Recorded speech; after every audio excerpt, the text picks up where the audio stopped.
Welcome, it's Indisputable. I'm your host, Richey. Good to be with you. We have a lot on the agenda today. Break it down. News of the day. None other than Dina Sayegh, law and crime legal analyst and an amazing individual. Should be a great breakdown. A lot of legal issues on the agenda. Top story of the day. We are the first to talk about this nationally, I believe. A man buries his daughter, 6 years of age, alive, leaves her overnight. Let's put up his picture full mass. It is a disturbing and extreme story.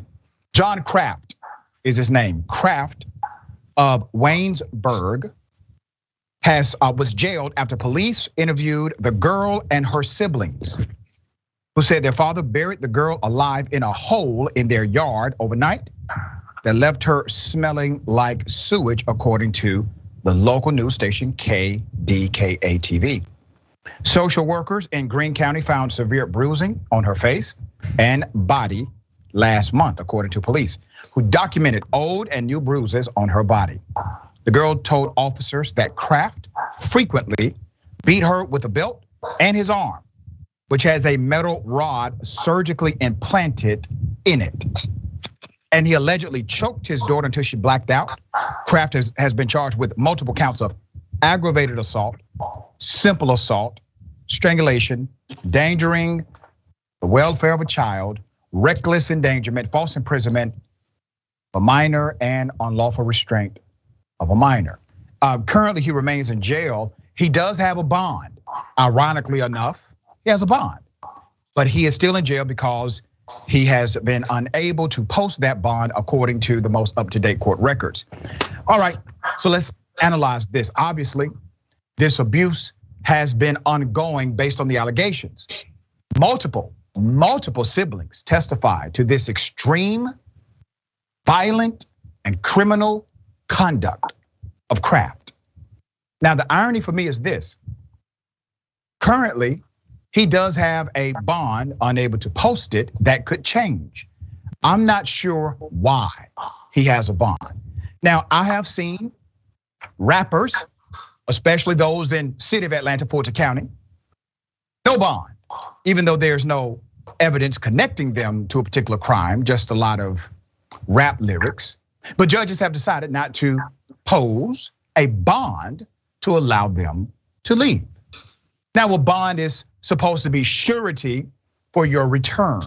And judges can utilize multiple factors, including a preponderance of the evidence presented, and if you are a flight risk, a danger to others in the judge's opinion. They have a lot of leeway, so to speak.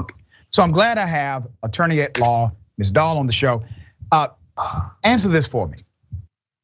When a judge decides to still grant a bond, even though they have jurisdiction to say, no, this person is a risk to the community, why do you think in a case like this, with such an extreme charge and yes, a high preponderance of evidence presented during the bond hearing, why would this guy still even get a bond in the first place? It is surprising because it is a violent crime. Usually people accused of violent crimes are the ones who are less likely to be able to post a bond. But I think you kind of mentioned it in that question about how sometimes things are handled a little differently. And the thing about the law is there's the law and then there are a ton of exceptions. And most rules kind of like this are very subjective, and it kind of depends on whatever judge you get. Because there are a multitude of factors, it's not really a bright line. And so for whatever reason, this judge thought he wasn't going to be a threat of harm to the community, wasn't a flight risk, as you mentioned. He could have gotten a judge literally in the next courtroom who would have had a completely different outcome. But the fact that this was against his own daughter, and really I think that he should be charged with attempted murder if he's not already charged with that. It's pretty extreme. And so I would have thought the prosecution would have had like an excellent argument for why he wouldn't be out on bond. So I am surprised about it. But I think partly it's that there's a lot of discretion. A judge has a lot of discretion over decisions like this. You know, and it is interesting because you're right, there is no bright line as it relates to bonds typically. But usually judges, they try to make decisions of bond based on possible criminal conduct of the individual. If you have a person who has engaged in such extreme action, and there's a preponderance of evidence from the minors who are involved, would this not start to blur the lines as it relates to a judge's duty to make sure people are safe, especially minors in that local jurisdiction?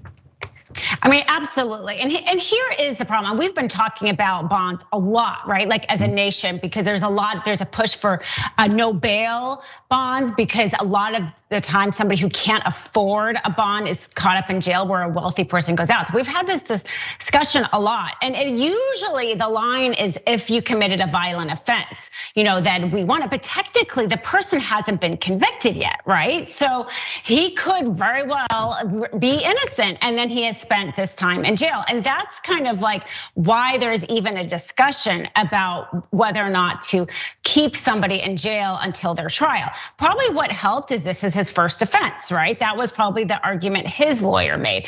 But again, the fact that he committed attempted murder against his own child, usually that is a circumstance where you would say, this person is a threat and should remain behind bars until their trial. Yeah, well said. We will continue to follow this story as it develops.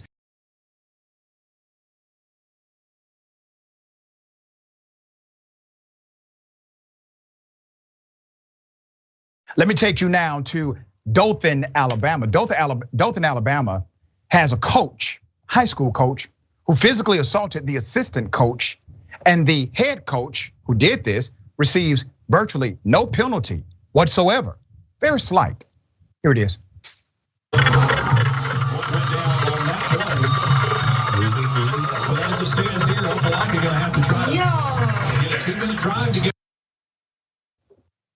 Let's put up the screenshot of that violent attack. The coach is doing that to one of his own coaches, okay? There's significant background to this story. Let's put his picture up full mass. You're looking at Dothan Wolves head football coach. His name is Jed Kennedy. Jed Kennedy, for the physical assault you just witnessed, will serve a whopping 1 week suspension. It's actually just 1 day when you look at the games that he has been suspended from. He will receive 1 week suspension for pushing an assistant coach to the ground during the game. There's even more background because we have some people on the ground in Dothan, Alabama that contacted us. According to Dothan City School Superintendent, Dr. Dennis Coey. Let's put his picture up. Dr. Dennis decided to give a press conference, not to advocate for the protocol and policy of the school.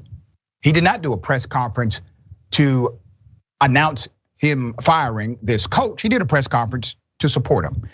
An investigation into the matter was made apparent to Dr. Dennis that this was, in his words, an isolated incident. That's what he said. It is an isolated incident and not indicative of the true character of Coach Kennedy, okay? Kennedy is said to have personal, professional, and financial consequences for the incident, and that any further actions of this nature will result in more extreme measures, according to the good doctor. All right, so you can literally physically assault another member of the faculty, of the staff. You can commit a criminal act and then have zero criminal penalty, be suspended virtually 1 day. They say 1 week, but it was 1 day as far as games are concerned. And then the superintendent, the guy in charge, will come to your defense. Now, how do you uphold a measure, a standard for students in that kind of environment? How do you hold accountable young people to behave in a particular way when we can see adults behaving adverse to policy and law, and they get the backing of the good old boy network in Dothan, Alabama? There's more to this story. There's an anonymous individual in Dothan who sent us this message directly. Let's put it up. I was just told that there are 2 Black assistant coaches on Kennedy's staff that have been assaulted by the same coach. He says, assistant coach Turner was choked. Assistant coach Brune, not sure of the spelling of the last name, was struck. Also, I'm being told that Mr. Walker is autistic. His mental deficiency is well known and obvious to all. This info comes from someone very close to the Dothan High School athletic program. The person who sent me this is a citizen in very good standing with that community, very high standing in government himself. And he decided to contact us directly in order to set the record straight and give us more background to this, what he calls injustice. Let's put up a picture of the coach during his press conference where he was all just teary-eyed and shook up. During a tearful press conference, Kennedy made the following statement. On Friday night, I made a mistake I will never forget. A huge mistake, and there is no excuse for it. I have apologized to those involved and taken measures to ensure they will not happen again. What's a possible motive for the reason this coach remains employed and without criminal penalty? This is Kennedy's first season, Coach Kennedy's first season as the school's head coach. He has 14 previous seasons as the head coach or head coaching experience at 5 different schools where he was 115 wins, only 47 losses. Kennedy also coached in Wisconsin where he made 3 state finals, winning one in 2011. There it is. There it is. As long as you're winning, coach, you can physically assault individuals on your team. You can do criminal activity in front of the world, in front of the students, in front of the parents, and there's no penalty. You can do this, coach, because you're a winner, but the students are losing. That lesson was a horrible lesson for them to learn. That rules do not apply to individuals like the coach, because the coach can win a football game at a high school stadium. Once again, put the screenshot up. You clearly see an unprovoked attack. That's it. And according to individuals in Dothan, this coach, this is how he responds to people on camera and off. All right, Ms. Dahl, help me understand this. There's a clear assault here. Obviously, the assistant coach did not sign a waiver to be assaulted. I know typically there are waivers signed by people that play in contact sports that basically says, I'm going to give the opposition team within reason, I'm gonna give them permission to make contact with me because that's the essence of the sport. So we understand those waivers do exist. This assistant coach signed no such waiver, and this was not in the spirit of competitive sports. So why was there no charge when the police are not required to have anything more than what they see in front of them in order to effect a charge? Why did it not happen?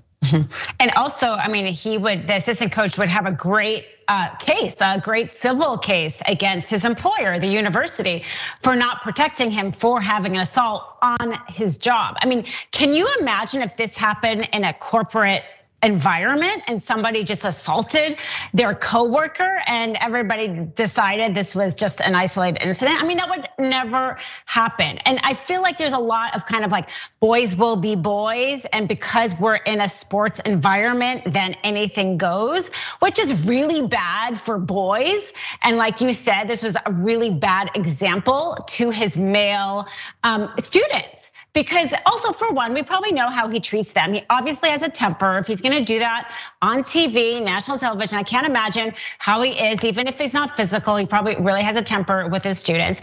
And to get no consequence, I think shows like who's protecting the men. Why, if just because you're a male and you're in sports, does that really mean that you're giving up, all bodily autonomy against yourself? Like that whole message is just awful. And in terms of actually the police bringing a charge, I mean, if the person who was assaulted isn't going to cooperate with the police, they have a harder time bringing a case. It's not impossible, but it's a harder time. I don't know if they even interviewed the assistant coach to find out if he wanted to cooperate. They certainly should have done that. Everybody saw that. That would have been, lapse of their duty if they didn't at least look into it. Yeah, and there's no evidence of any exhaustive investigation. There's no evidence that this was taken seriously in the beginning, nor now.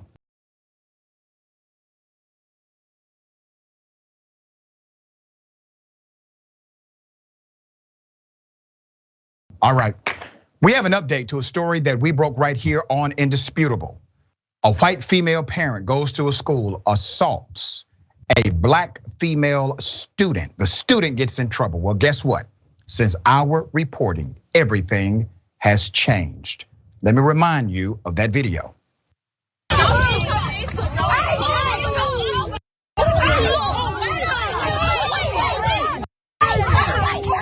your mama.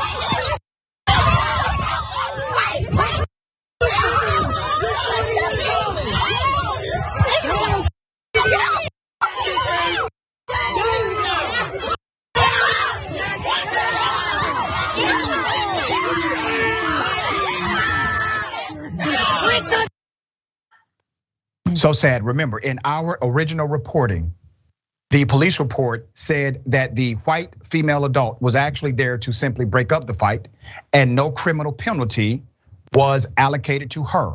The black female student did receive a criminal penalty and an institutional penalty for being attacked at her own school. We broke that story last week.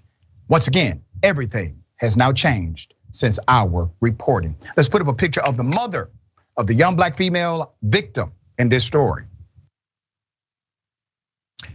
DeSoto County, Mississippi is where this happened. This incident, this debacle was following the fight. Following the fight, the adult was allowed to leave Lake Cormorant High School without a charge, while the teens in the fight were charged with assault. The mother of the teen attacked by an adult, Shamika Stringer, says the adult should have never been allowed on campus, and the school resource officer, Sheriff's Deputy James Suggs, submitted a faulty police report. We do have that police report.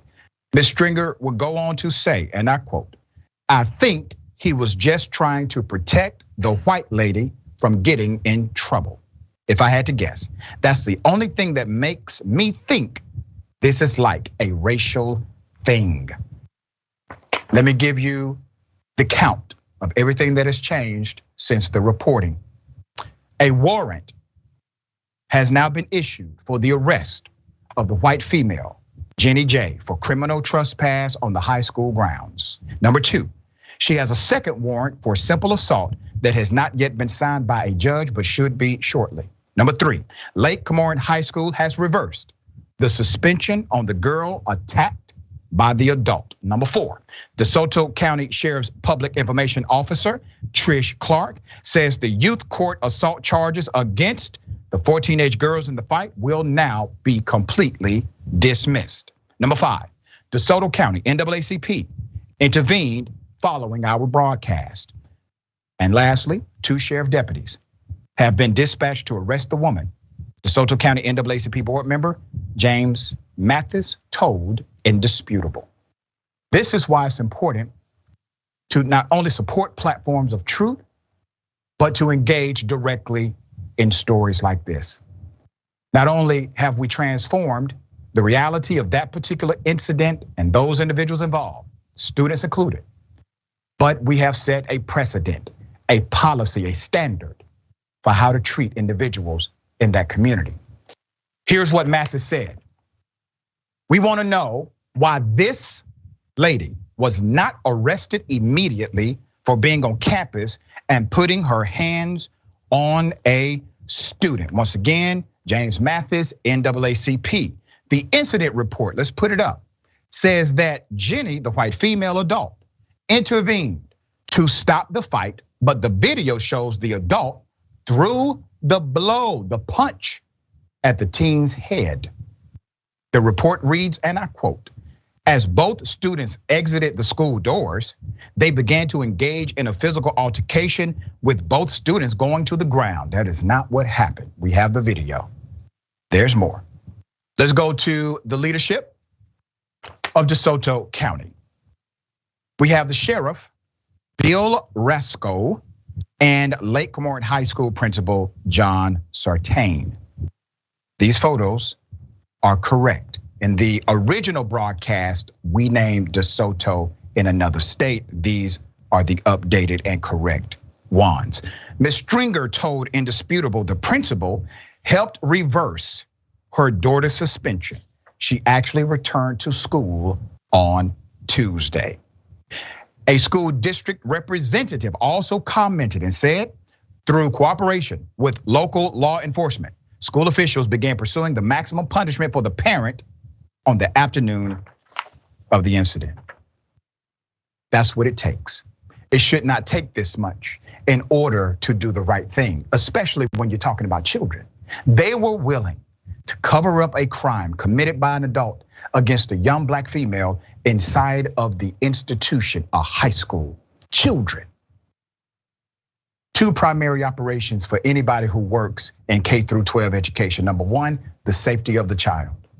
Number two, the prowess of the academic curriculum. That's your obligation as a teacher, as an administrator, as a resource officer. You failed them, but it's all right. They got in touch with the right ones this time. Thoughts? Okay, just a huge shout out to you and your team, because you completely changed now the trajectory of that young woman's life. And that's why these things are so important. These administrators have to get these things right, and they were clearly negligent in how they handled it. But for her to have gotten suspended and a criminal charge based on this, I mean, that's really hard to recover from as a student. How do you apply to college? How do you get a job? I mean, so wow, I'm so impressed. I agree, it's sad it had to come to this, but you really made a huge difference in this girl's life. It's iron sharpens iron.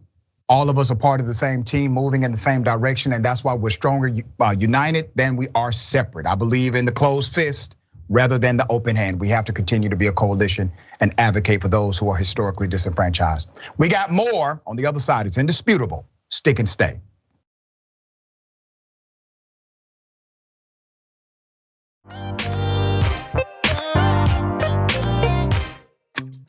Welcome back. We have a lot of show left. Let me read some of these amazing comments. Before I do that, let me remind everybody, Unbossed with Nina Turner right after Indisputable, weekdays, 4 p.m. Eastern time, 1 p.m. Pacific time. You can also subscribe, youtube.com/unbossedTYT. Remarkable program. All right. Naudius Maximus says bond, ? Even James freaking Bond shouldn't get a bond if he were the murderer in this case or attempted to murder. V Brown, her daddy traumatized her for life. It's very true. Carly Benov, I hope this mother sues everyone. What would have happened if you, Dr. Richey, did not report the incident? Thank you, Dr. Richey, for your service, and thank you for yours. Once again, there is no me without you. There is no us without you. T.I.M. Young, member for 2 months. Thank you so much for being a member. Love the content, Doc. Thanks for reporting information that others won't. Appreciate you, and I appreciate you as well. Thank you for joining us. Twitch, Mike Boy Rap says, that's a 70% win rate. Dude, I play Madden. I could do that. I was thinking the same thing. I got like a 72% win rate. All right, got something for you. Ladies and gentlemen, I wish a Karen would. You want to call the police on them for having a barbecue on a Sunday. You're still free! Back off! I'm going to tell them there's an African-American man threatening my life. The mafia won't get what they want. The mafia won't get what they want, I guarantee it. How much is the new one? The mafia mafia won't get what they want unless I leave here with the new phone. You're gonna have to leave. I'm This sorry. is where I I'm sorry. There's another store right across the street. No. You're gonna have to leave. The mafia, I guarantee you, devil will not get what they want. I need a new phone. I need a new phone. He is gonna make me go further away to pay double. Ma'am, I need you to keep your hands up. It's the other Verizon store. I guarantee you, devil, the mafia's not gonna get what they want. It's the other Verizon store. This number's on my PO box. And it's worth a hell of a lot of money. Keep your You mafia. You, where's the other Verizon store? You devil. Okay. Where is it? Next door at the mall. Go. Why the address is on that?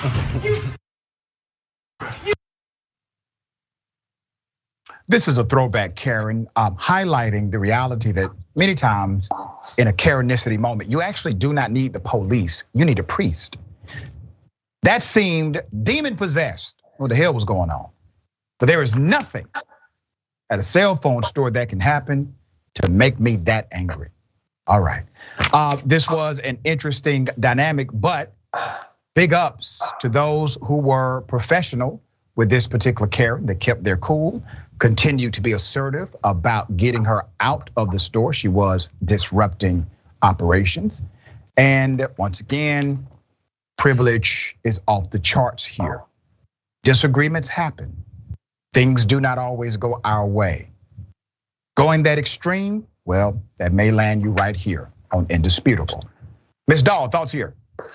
You know, the thing is, she was so extreme and talking about the mafia. I wasn't sure if there was maybe like something else going on with her that made me wonder.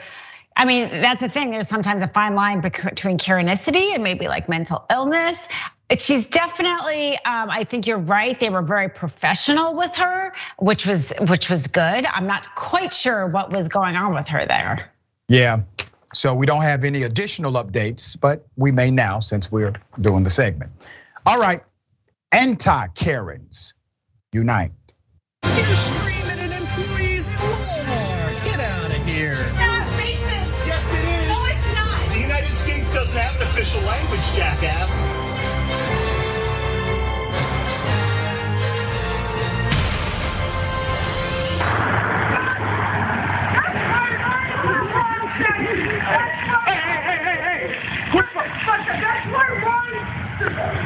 Who you calling? Who you calling? Who you calling? Who you calling?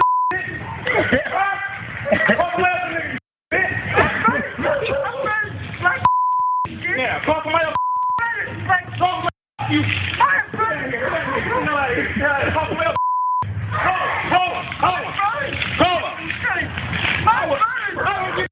Call somebody else. You want to get wet again? You want to get wet again? I don't think. Yeah. Put that on YouTube. Fat bitch. Well, call her. Call her. Call her. Call her. Call her. Call her. Call her.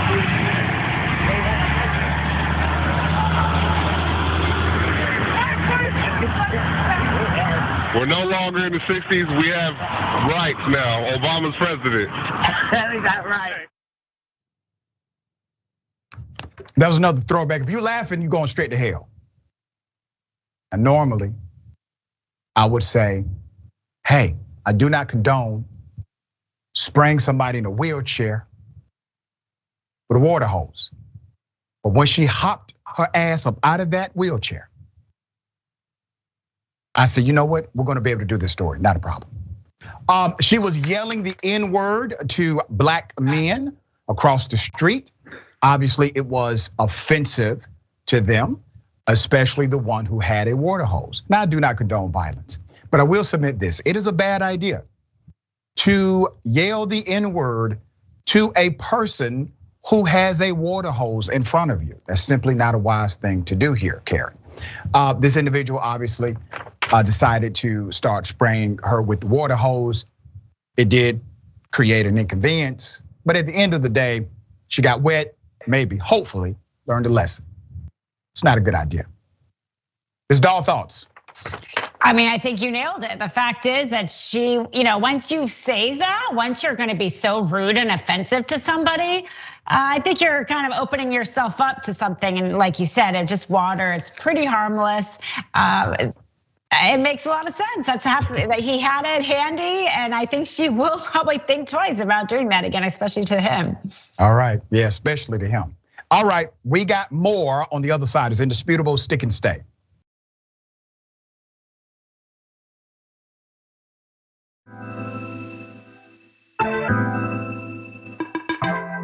Welcome back. Always good to have you. Always good to be with you.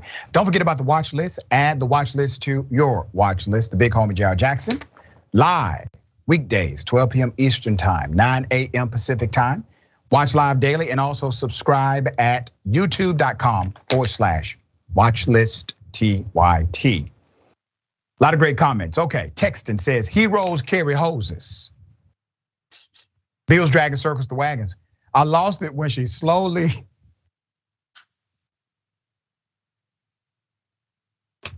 I lost it when she slowly putted away in the wheelchair. Mikey 3343. Your work prevented a black teenage girl from having a BS assault charge follow her for the rest of her life. Do heroes use their platforms to affect positive change? ? In the words of Jank, I guess. Hey, Martin, thank you for this also. Dr. Richey, this is all subject, but thank you. You're gorgeous, fine as hell. Listen, I'll take any compliment. You know what these people say about me on these streets? Any compliment I will accept. Thank you for that. Not that Karen _dragon, that's great. Hi, Dr. Richey. My friend's son and best friend has been threatened, I think, harassed and stalked by a fellow student / neighbor at Dean Rusk Middle School in Georgia. Harassing student is son of a cop. Make sure you contact us. We have an email, all right? We have an email. You can contact us directly. We'll put that in the chat so that you can contact us right here to look into it, all right? Mud Dog, thank you, Mud Dog.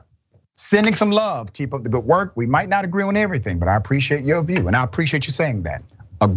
Complete agreement is not required as a matter of fact, in any relationship that you have. Nobody will completely agree with you. So I appreciate your sentiment. Hey, Martin, thank you again. YouTube member, Jersey, welcome to Double Doser. Love it, I appreciate you already. Okay, Tim Hortons. Well, they told a customer she cannot purchase anything for an unsheltered man. Here it is. Hi, Fairfield. Hi, can I get an extra large triple? Fairfield? Friend, you want a coffee? If you're asking for the man outside, we cannot. He did not ask me for anything. He's my friend. And I've called corporate on Sunday and they actually informed me that I can buy a homeless man a coffee. So I'm recording you. I suggest you give me the 2 extra large triples. But Durham policemen, we're not supposed to serve him. You're not serving him. I'm in a vehicle and I'm paying for 2 coffees. You're not serving him. Okay, but I know him personally and you can't tell me that I can't buy my friend a coffee. I know him personally. Okay, so for future reference, we cannot do that because of the Durham police. That's okay. I got this all on recording for corporate. They asked me to record the next time I come back.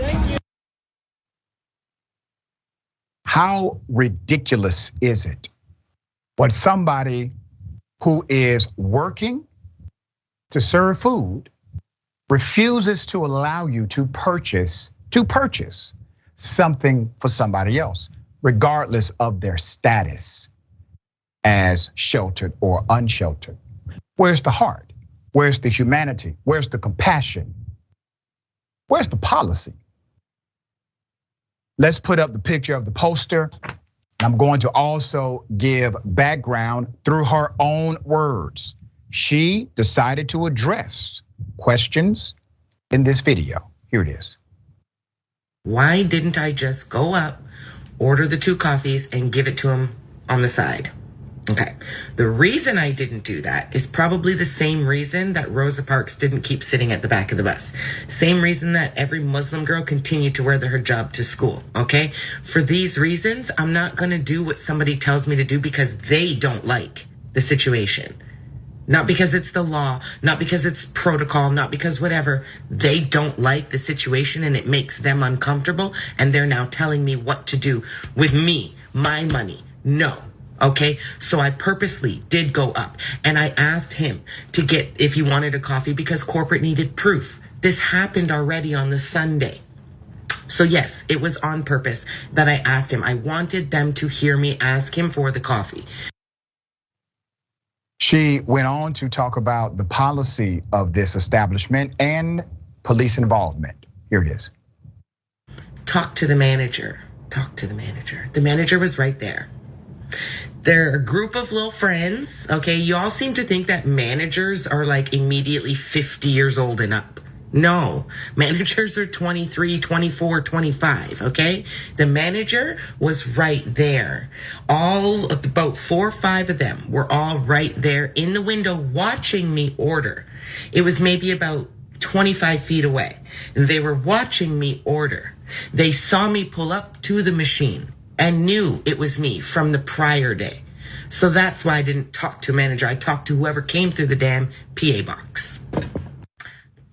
Following Tim Hortons policy. They're just following policy. They're just following policy. There is no Tim Hortons policy discriminating against anyone, okay? A Tim Hortons policy may include not to allow people who are being belligerent, aggressive, and all those things in the store, and that I respect and I understand. The man was not in the store and he was not on their property. Oh, and then everybody mentioned, oh, well, they said that the police told them to do this. I've already made a reply video on that. That's a bull-faced lie. I called the Durham police. There is no message from them to Tim Hortons to not serve him. Let's put up the CEO of the parent company. His name is Daniel Schwartz, CEO of Restaurant Brands, Inc., the parent company of Tim Hortons. There has been no comment from Tim Hortons on the incident so far. We're hoping that changes very soon. Now let's be very clear about how insane this is. The young lady was ordering coffee for another human being. But for some reason, there's at least a local culture, not policy, but a local culture at that establishment that says people who are unsheltered cannot get coffee through one of the customers of this establishment. There is no written policy for this. There is no law against it. We're talking about coffee. Now, we've been here before. Remember, just a few weeks ago, I reported on something very similar that happened at a Popeyes restaurant. And the reason why this is near and dear to my heart, because the action that the young lady just did, I do all the time. As a matter of fact, anyone who rolls with me, they know exactly what's going to happen when somebody asks for food in my presence. You come down here, you sit with me. Let's have a conversation. If I have to be somewhere quickly, I will still make sure they stand with me as I order whatever they choose. It's a small thing to do for a person who's struggling. They're already down. They already got a tough life. Why would you make it tougher? The universe has a way of revisiting that stuff back upon you. Why would you make their life harder? It's a simple decision. Don't deny their humanity. All right, Ms. Dahl, thoughts here. It just seems crazy to me that you would think that you can control what somebody does with the food after they buy it. At that point, under the law, it's their property. What they want to do with it should be their choice. If they didn't want to serve her because they were afraid where their food was going to go, okay, but they were willing to take her money for her coffee.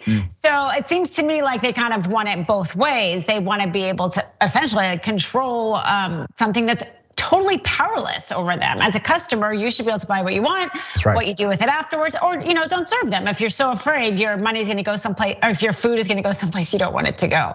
And here's the thing, I've worked in fast food restaurants as a teenager. Those were the only jobs I could get. And what did we do with the food at the end of the day? We either A, threw it away, B, took it home. That's it. That's what we would do with the food. There was always excess food left over. All right, hopefully this creates a response from the parent company. We shall see.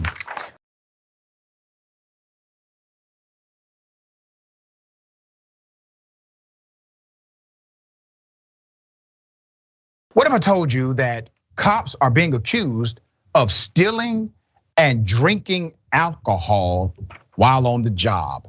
This was at the EDM festival. Let's put up the graphic here, full mass. So ironic.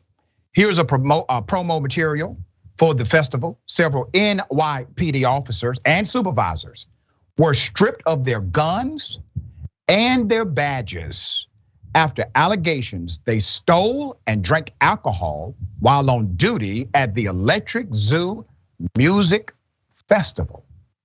Let me give you the background. So far, it's been revealed. Some officers were from the narcotics unit, specifically 3 detectives and their supervisor, who were on duty at the Labor Day weekend festival. The 3 officers and their supervisor with the NYPD's narcotics division have been placed on modified duty or reassigned. Their supervising lieutenant was placed on modified duty and transferred out of the Manhattan North Narcotics Unit. The cops were assigned to the Electric Zoo concert between September 2nd and September 4th, when at least one of them swiped a bottle of alcohol and began passing it around to his co-workers. A police source with knowledge of the case said, okay, so you have intentional theft, and then you have obviously a violation of policy and protocol, the drinking on the job, and they're supposed to provide security. And then to add another layer of irony, these individuals are part of a unit that is supposed to regulate and arrest individuals engaged in the transaction of controlled substances. There's more. All right, upon hearing the allegations, a supervisor immediately reported the incident to the department's Internal Affairs Bureau. The NYPD said in a statement, the Bureau, which investigates corruption within the NYPD, is, and I quote, working closely with the Manhattan DA's office in light of the claims. The quote says, these are troubling allegations. A police spokesperson said in a statement, our work in this case is not done, and we will continue to go where the facts take us. Police will make the officers' disciplinary outcomes available when the investigation is complete, a department spokesperson said. We're still waiting on this story to develop more, to get exacting information on those who were involved. Eventually, that information must come out. It is still under review right now. There's an ongoing investigation, including an IA investigation. But here's the question. You got to think about it in a different context. They're trying to frame it in a way that says, well, these cops did something wrong, they did something bad, but they only violated policy. That is not true. They also violated law. That's a crime. Theft is a crime. If they would have seen a person steal alcohol or anything else, what do you think they would have done? They would have arrested them. It doesn't matter if they're not the arrest people for alcohol unit, they would have arrested them, even being the narcotics unit. If they saw theft in front of them, that person would have went to jail, period. There would have been a criminal charge. There would have been a criminal investigation, and there would have been a criminal prosecution. They're not even talking about a criminal charge. They're not even talking about a criminal investigation, and they're damn sure not talking about a criminal charge or indictment, etc. So why? You have to be really, really careful about allowing them shape the framework of the narrative. What they're trying to do is present a point of view that says, we did everything we could do in order to remedy what they did. No, you are ensuring that they will have no criminal penalty for what is known as a criminal offense. Theft is illegal. And the reason why this is important is because typically corruption is not linear.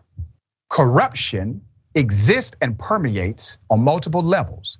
They have just shown you their character. Why would you play these games? All right, attorney, thoughts here. Yeah, I think you have got that exactly right. I mean, it's true. It's like a very, the amount of money involved in a theft is so small that even a regular person may not necessarily get charged with a crime, but the fact that they're not even discussing it, not even looking into it, not seeing if this was a habit, how often this kind of thing has happened before. I think it's almost similar. It reminds me a little bit of the coach's story that we heard about. This idea that certain actions are okay depending on your work environment. And police officers are so entitled to many more privileges, to be honest, than the rest of us, that somehow they are also privileged enough to do this. So I think that you're right. That should be, in addition, it's good that they at least took them off the force, but that should be a part of the discussion is, you also committed this crime, and whether or not we charge, whether or not there's resources enough to charge, that should at least have been something they talked about and looked into. Yeah, definitely. And every single profession, except for policing, there's a higher standard of responsibility. If you are a medical doctor, you have a higher standard of care. If you are a psychologist, you have a higher standard of care. If you are an attorney, as you know, you have a higher standard of responsibility. And there are things that you can do that would be illegal for you, but not illegal for somebody else. But when it comes to police officers, their professional standard gets flipped the other way. They get benefits, privileges, and immunity, not held to a higher standard of accountability. All right, we got more on the other side. It's indisputable, stick and stay.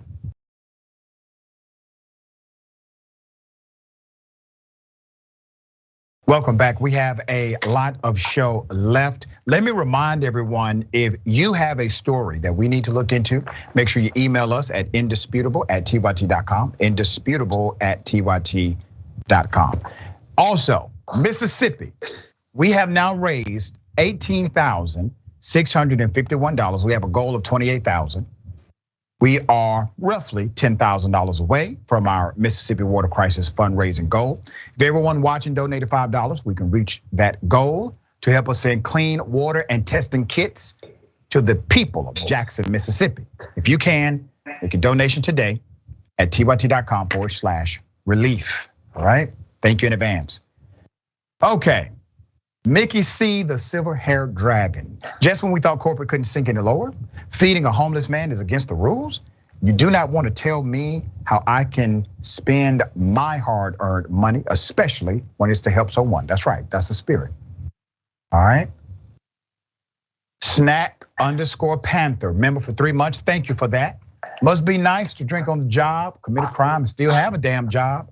Thanks, Dr. Richey, AKA the People's Champ, and I appreciate you as well. But you're right, this would not be allowed if you worked, I don't know, in let's say a fast food restaurant. If you did that, you would be fired. You know why? Because they have standards there, okay? Letitia Mays, welcome to Indisputable, thank you so much. Tired of the ish, says, when I worked at Starbucks, I would give a sandwich and a drink to a homeless man every day. He disappeared one day, so Speedy, I always think about you and hope you're okay. I have a few people like that in my life as well. I saw them every day for a very long time, and then all of a sudden I did not see them. I wish them well also. Okay, candidate, GOP candidate in blackface being supported by all of her white friends. Let's put up the picture, full mass here. Isn't that something? GOP allies are defending an Arizona candidate after photos of her in blackface, and I got another one of her in brownface. All of this surfaced online. The candidate is Mary Ann Mendoza. She is running in the Arizona House of Representatives election for Legislative District 9, covering West Mesa and other areas. Now, I want to explain something because there are always people who push back, some authentically so. They do not know the history. What's so offensive about blackface? Well, let me give you the background. Stage plays in the United States of America, the people who went to them were so racist that when black actors and actresses were allowed to actually perform in stage plays because of their extreme talent, those black actors and actresses had to wear black makeup, black paint over their black skin in order to engage in the industry of theater. The reason is because white people took offense to the natural black skin of those in the performance. So in order for them not to be offended, the black actors and actresses were mandated to put black paint over their face and over their body so that they could appease a white audience. That's the background. And then the features would be over exaggerated to fit the traditional sentiment and racist, bigoted sentiment of the white consumer. I hope that background clears it up. In these photos, she's wearing blackface. Let's put it back up. For, and as she said, Aunt Jemima costume. Mendoza has not yet made any public statements because what the hell can you say? She also did brownface. Let's put it up. All right, there it is. Blackface and brownface, okay? Let me give you some background on candidate Mendoza. Mendoza was one of former President Donald Trump's angel moms. She started speaking out about illegal immigration after her son, Mesa Police Sergeant Brandon Mendoza, was killed in a head-on crash with an undocumented immigrant in 2014. While the photos surfaced on Twitter this month, some of the photos of Mendoza appeared on her deceased son's old Facebook page and post dated October 2011. She is in blackface while wearing that costume you saw, and she is in brownface in the Native American costume and post from a 2012 Halloween party. She's been doing this for a while. Let's put up a picture of who's defending her. US Representative Debbie Lesko, Arizona, is defending this person and continues to endorse Mendoza.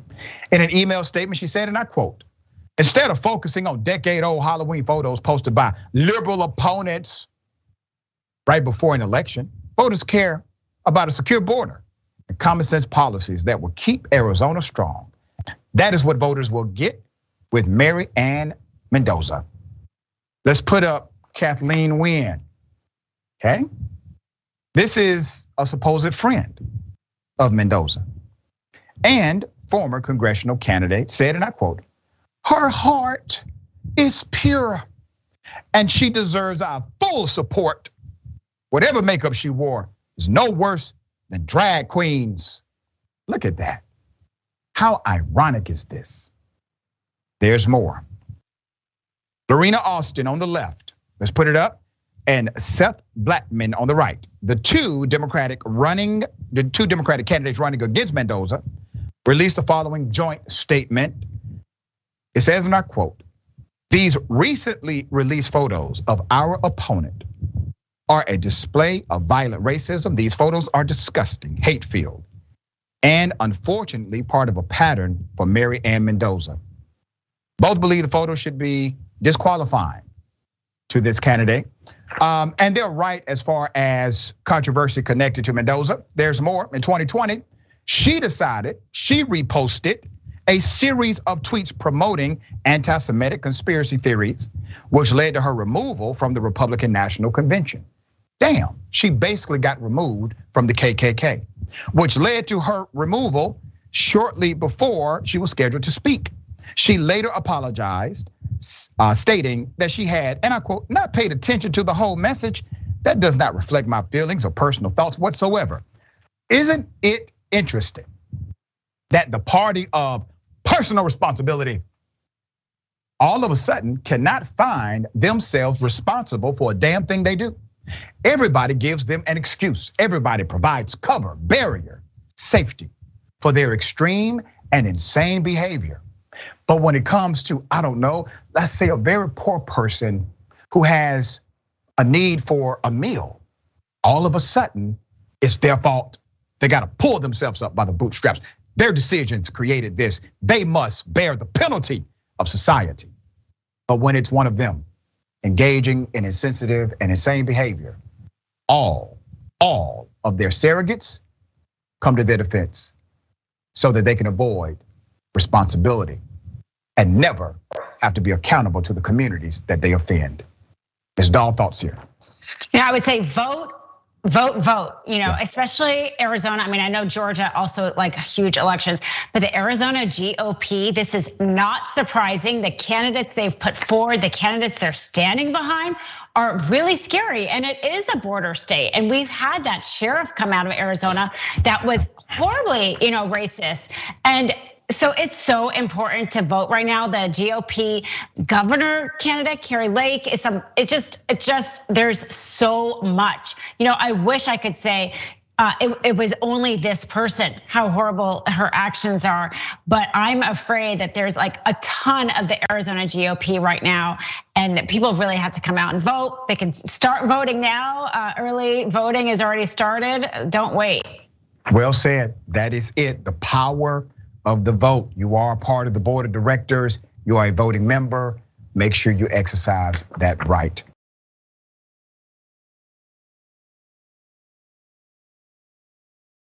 Okay, cops, they tried it, but got shut down. It was beautiful to witness. Here's the video. Are these men harassing you, citizens? Yes. What probable cause does he have to ask you for your ID? Yeah. What about it? And I don't have anything out of it. You need to focus on. Doesn't look like there's anything out of it to me. Looks like a brand new bottle of beer. It is. Hello, Mr. Gray. Mr. Birkin. The seal isn't even broken on that bottle. What the is wrong with you people? Sir, you just back up a little bit. Okay. Well, maybe you should just back up a little bit. That seal is not even broken. I can see it from here. Look at that. That is a fully intact seal.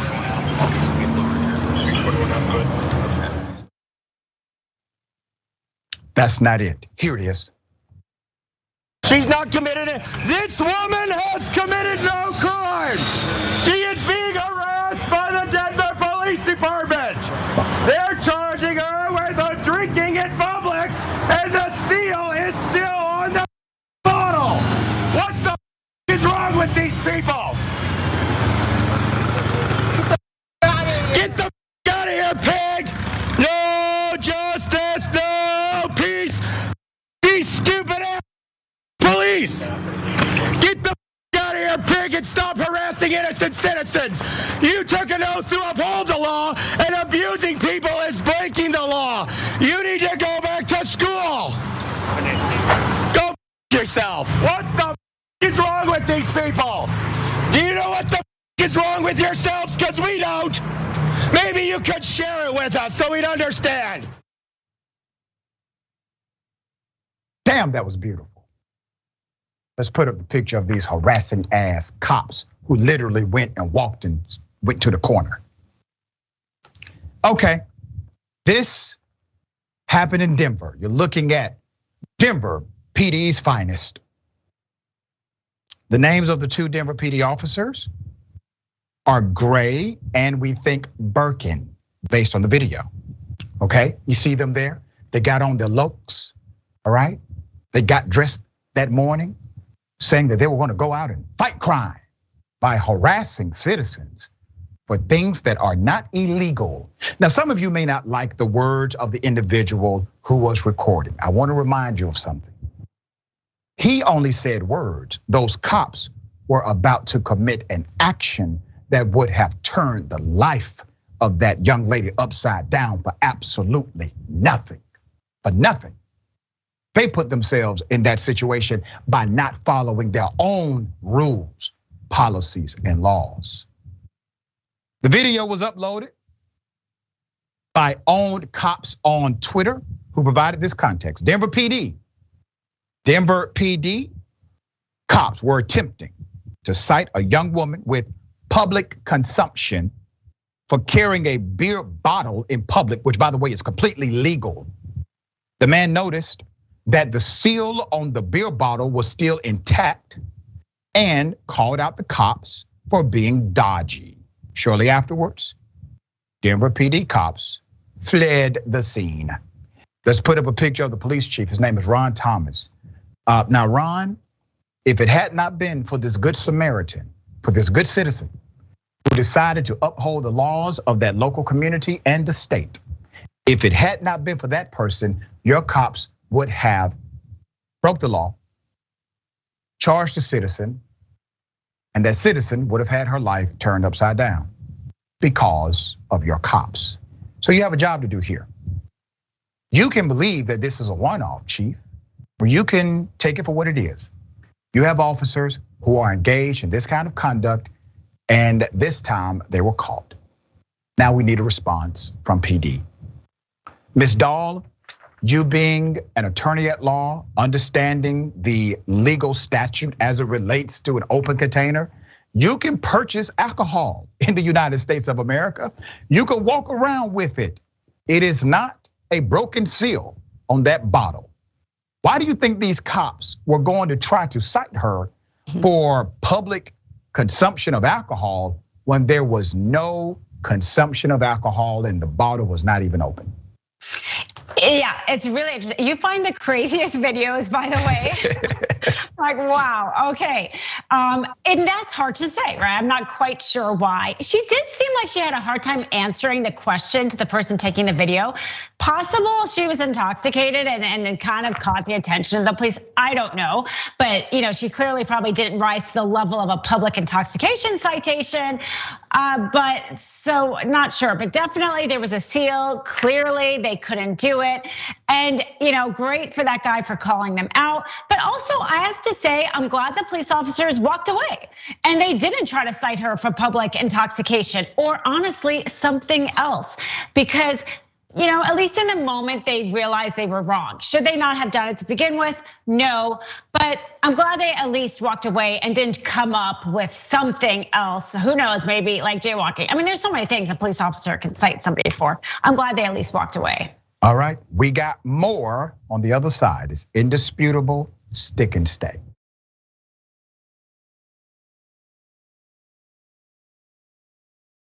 All right, we have a lot of show left. Let me remind you of an ongoing fundraiser. Jelana Dunlap, young lady that was on the program, she was physically assaulted by the police, did nothing illegal, was working, simply working at the property manager's request. She was assaulted by Fayetteville, North Carolina cops, not charged. And initially, when she filed a complaint, they gave her no indication there was an investigation. We covered that story exclusively. We were able to get the video and we interviewed Ms. Dunlap. Well, she lost her job, even though she did nothing wrong. She lost her job and we are helping her raise a few dollars. She is being represented by legal counsel now. Ms. Dunlap was harassed and assaulted by Fayetteville, North Carolina police, working on site as a property manager herself. Now, she's lost her job. We're helping her with the GoFundMe. Make sure you contribute what you can, all right? Currently, we're at $2,315 for her. Also, don't forget about Mississippi. Mississippi, let's not forget about Mississippi. We started to cover this pretty early on. And now we have raised over $18,000 to help the citizens of Mississippi and the water crisis they're continuing to face. It is so sad, it's so unfortunate that infrastructure, a lack of attention, policy protocol, defunding, all of that has led to what you see happening in Jackson, Mississippi. That is a primarily Black community. And also don't forget right after Indisputable, Unbossed with Senator Nina Turner. Make sure you tune in 4 p.m. Eastern time, 1 p.m. Pacific time. That's every weekday. You can also subscribe to this remarkable show at youtube.com/unbossedTYT. Nina exposes how the elites in government, media, and other sectors game the system and what we can do to fix the corruption. Tune in on tyt.com/live, YouTube, Facebook, or Twitch. And finally, do not forget to add the watch list to your watch list, the big home of J.R. Jackson. That's every weekday, 12 p.m. Eastern time, 9 a.m. Pacific time. Watch live daily. Subscribe at youtube.com/watchlistTYT. We just have a bunch of dope ass programming. Let's just put it that way. All right, let me read some of these amazing comments. Nostra Science says, I couldn't even contemplate doing Halloween blackface as a kid.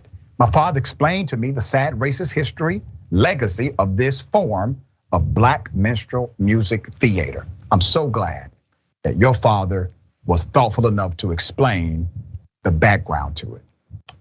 Very good stuff. All right, this kid says, too bad the makeup washed off. She should pay the price for that bad choice. Yeah, A. Martin. Thank you for this, A. Martin. He just made my day. We need that anti-Karen everywhere, talking about the Denver police debacle. Thank you for this, Lucia Sciboni. Dr. Richey, the work you do and inspire all of us to do is nothing short of amazing. I greatly admire you and all at TYT. I'm so glad I found this group during the pandemic. Oh, and I wish it Karen would, my fave.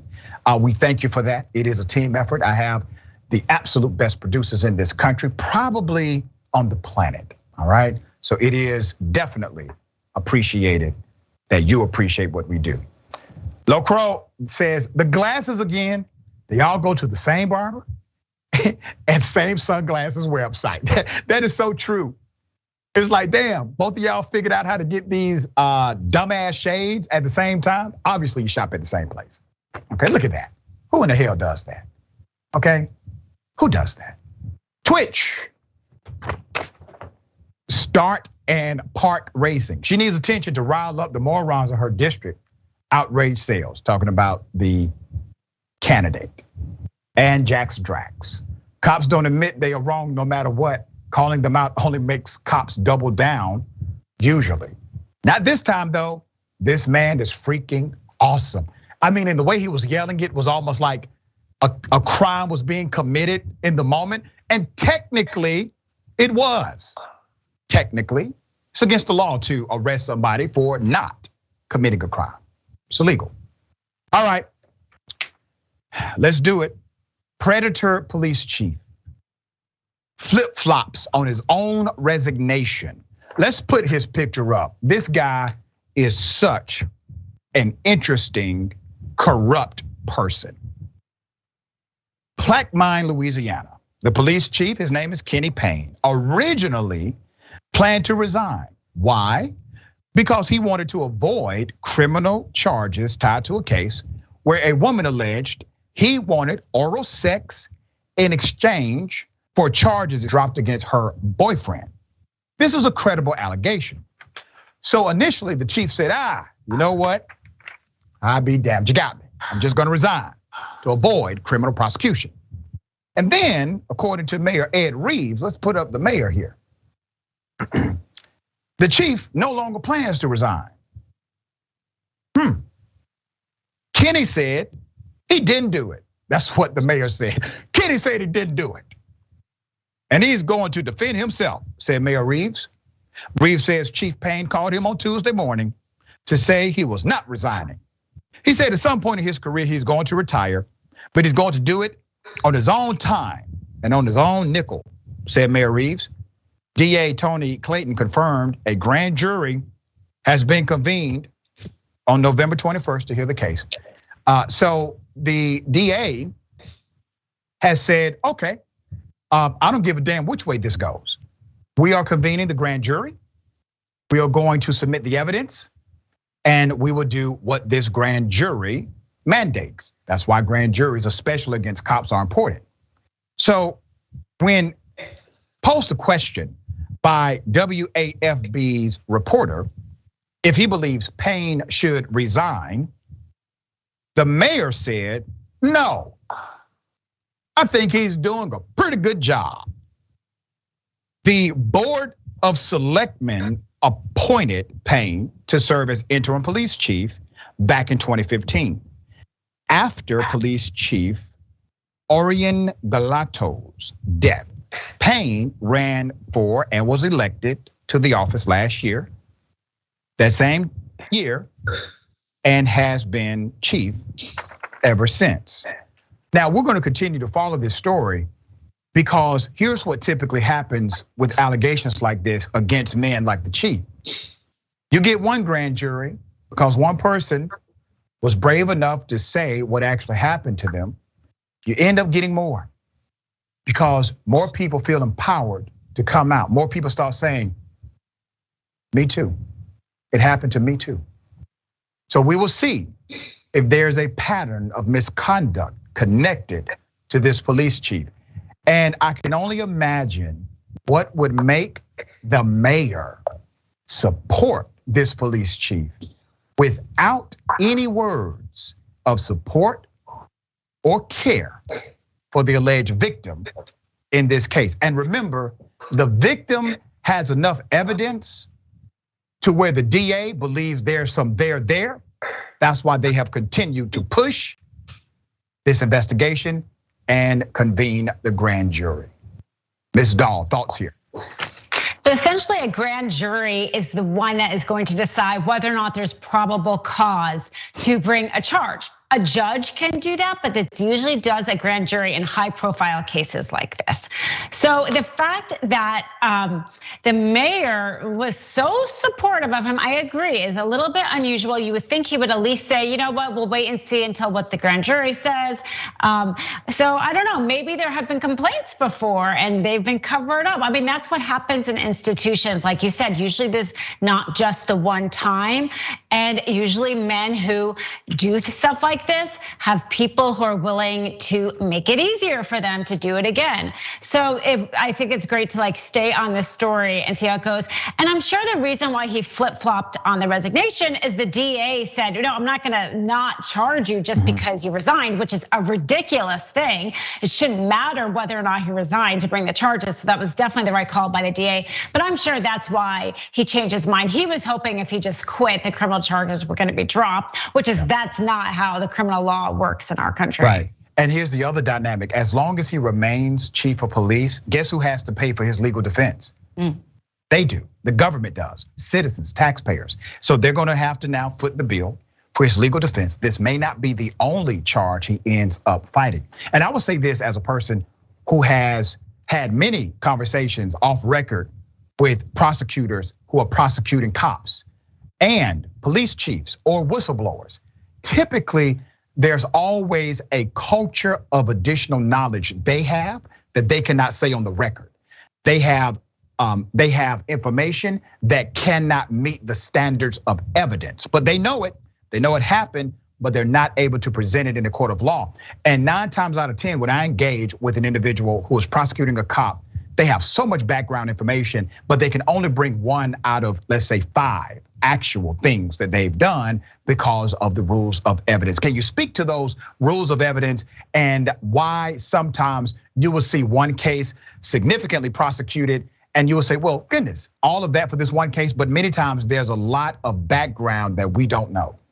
And oftentimes the other, like you would say, alleged victims maybe didn't have enough for a charge, but they're brought in as witnesses to show these prior bad acts, to show motive and intent. And that's how often kind of when somebody like Harvey Weinstein, he was convicted of only maybe a few women doing things with, but there was many more who testified. And so if you are somebody who's done multiple bad things, even if they can't charge you for all those things, it makes it much easier for them to bring a conviction. And your point about the police union, I think was so great. I think that the police union has to represent a police officer because it was during their job, but the city should, if the city pays for it, I think the police union should pay for damages.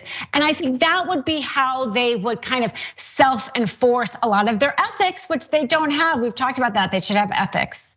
Well said. I advocate also for police officers to have malpractice insurance similar to that of medical doctors and psychologists, et cetera. Unfortunately now the bill it will be supplied and paid by taxpayers. Unfortunate, but real. Ms. Dahl, always a pleasure having you on the program. Tell people how they can follow you and check out your great work. Thanks so much for having me. I enjoyed it as always. They can find me at Ask Dina Dahl on all social media platforms, Twitter, TikTok, Instagram, and YouTube. Thank you, my dear sister. As always, looking forward to next time. All right, remember, take care of yourself, take care of each other, take care of the planet. Remember, the truth is always indisputable. Welcome to Indisputable. I'm your host, Dr. Rashad Richey. We got a lot happening today. But what do we do on this show? We tell the truth. You know why we tell the truth? Because the truth is simply indisputable. Rashad, great to be here. Congratulations on the new show. And I gotta let everybody know that Rashad and I go way back. People still need health care, so I won't stop. People still need criminal justice systems reform throughout this country, so I won't stop, and you won't stop either.